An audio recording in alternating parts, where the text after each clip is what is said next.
Elisa, hola, ¿cómo estás? Hola, muy bien, gracias. ¿Te gusta México? Sí, me encanta mucho México. En un minuto, ¿podrías decirme cuál es tu visión de México como un país en su manejo de las redes? Bueno, creo que México tiene una gran posibilidad de tener impacto en las redes sociales. Creo que todavía no, las campañas y los políticos no han explotado el real potencial que tienen las redes sociales. Ahorita lo hablamos en la presentación, tiene un alcance dentro de las personas que tienen conectividad de más del 98%.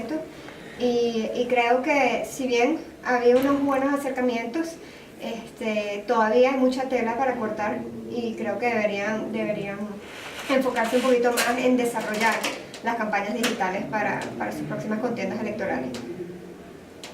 Ok, muchas gracias, Elisa.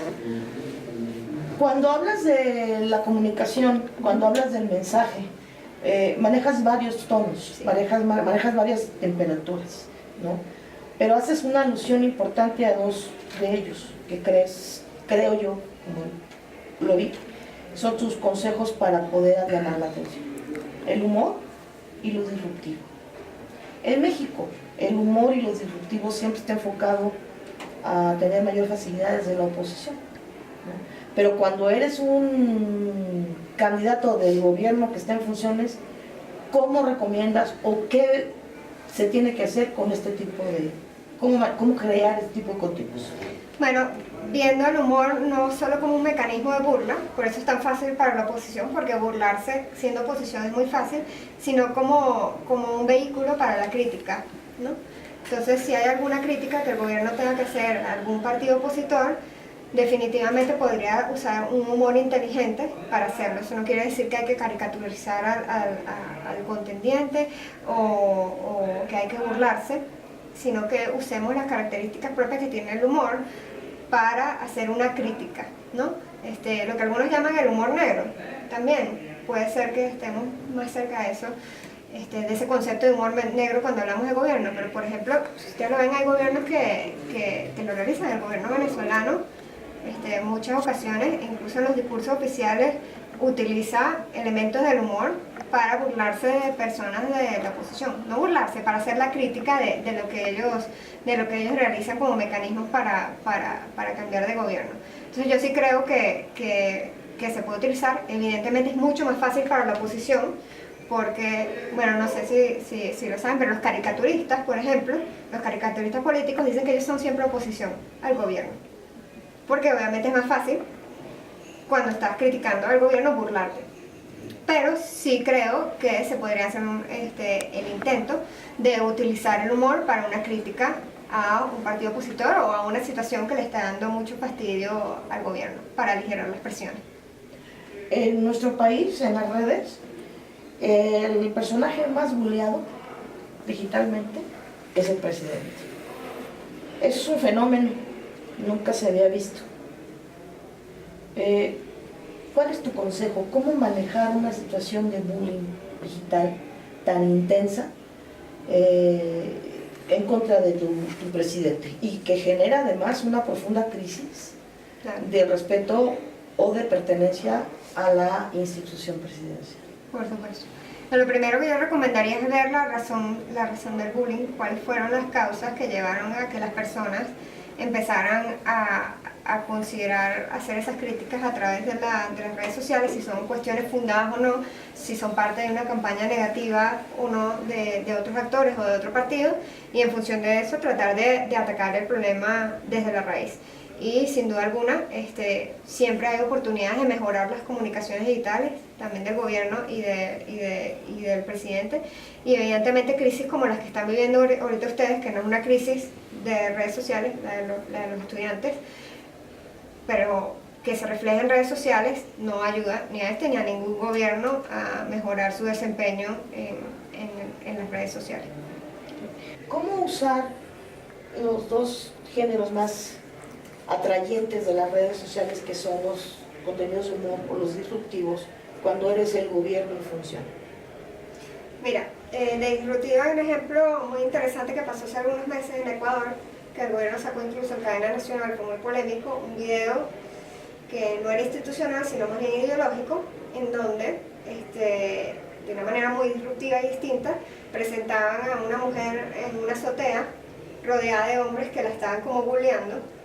La mujer representaba la libertad, los hombres representaban las grandes empresas, los medios de comunicación, todo lo que el gobierno actual de Ecuador critica, y tenía como un intercambio ahí de mensajes interesantes. Es un buen ejemplo de cómo un gobierno realizó una pieza de comunicación disruptiva para posicionarse él y tratar de echar de lado a todos los que lo están criticando. Y en el tema de humor, como habíamos hablado, pues es mucho más fácil hacer burla desde la oposición, por eso todos los caricaturistas son opositores al gobierno, pero sin duda los gobiernos pueden hacer esfuerzos para usar el humor como un vehículo de crítica e incluso utilizar a terceros, que lo hacen mucho.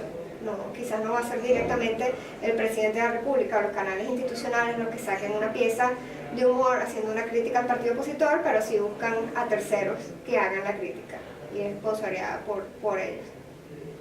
El uso de las redes en México generalmente son para comunicar estados de ánimo o momentos familiares o momentos con los amigos. No está en la conciencia colectiva el poder transmitir ideas que construyan pensamiento o ideología.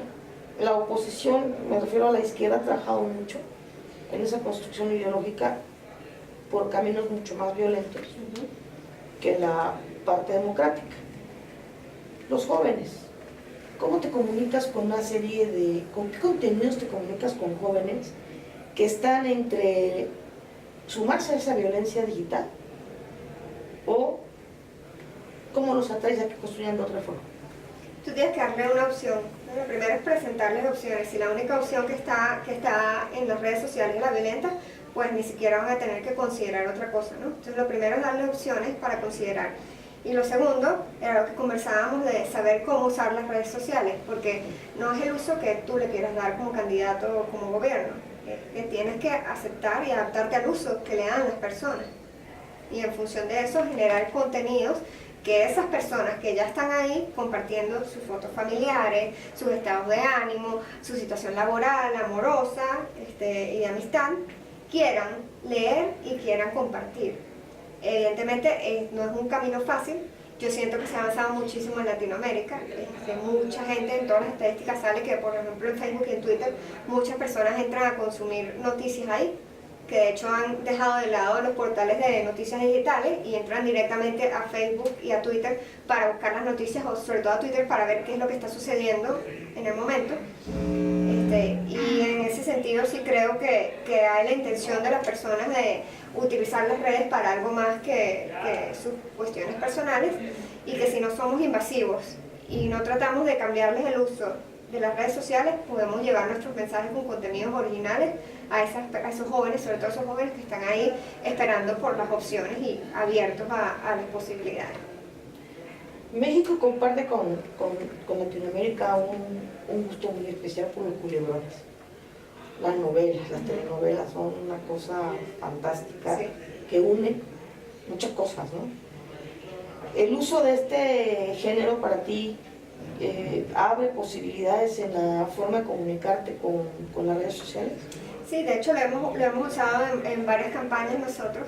Lo hemos usado en piezas que las hemos hecho en formato de telenovelas, piezas de humor y de no tan humor, un poco más tragicómicas, porque la gente ya conoce las telenovelas, acepta el formato y les gustan. Y entonces es una manera más como un truquito para tratar de presentarles algo que quizás de otra manera un poco más formal, o imaginemos un volante o un espectacular o un email con todo un plan y una propuesta de gobierno, no lo van a leer, pero capaz si lo metes en el formato de telenovela o utilizas elementos y personajes de telenovelas para comunicar tus mensajes, puede ser que las personas estén un poco más abiertas a recibirlo, y por eso es que lo hemos intentado en Venezuela y nos ha ido muy bien. Imagino que en México también puede funcionar, porque aquí también son muy populares las telenovelas. ¿Qué opinas del seminario? Bueno, solo he estado en 2 ponencias, hasta ahora me ha parecido fantástico. Leí los currículos de los otros ponentes, creo que son ponentes de muy alto nivel. De hecho me siento muy honrada de estar aquí, creo que soy la más joven de los ponentes, y de que me hayan invitado, que podamos compartir las experiencias no solo de campaña de nuestra agencia, sino de Venezuela, que Venezuela ahorita está muy en el ojo de Latinoamérica, y siento que con lo que estoy mostrando también quizás puedo aportar un poquito a lo que está sucediendo en mi país, que la gente sepa qué es lo que estamos viviendo. ¿Qué nos regalas como un consejo para la gente joven? Para la gente joven en redes sociales, para llegarle a la gente joven en redes sociales, eso, contenidos originales. No es solo estar en las redes sociales, no es cuestión de abrirte tu cuenta de Twitter, de Pinterest, de Instagram y de Facebook, sino usarlas, interactuar con las personas y ofrecerles contenido que a ellos les pueda gustar, porque al final en las redes sociales lo que buscamos no es que el otro nos vea, no es nada más vernos, es que lo compartan. Ahí es cuando obtienes la viralidad. Entonces, contenido, o sea, ponerle hincapié al contenido para lograr eso. Muchas gracias, Elisa. No, gracias a ustedes.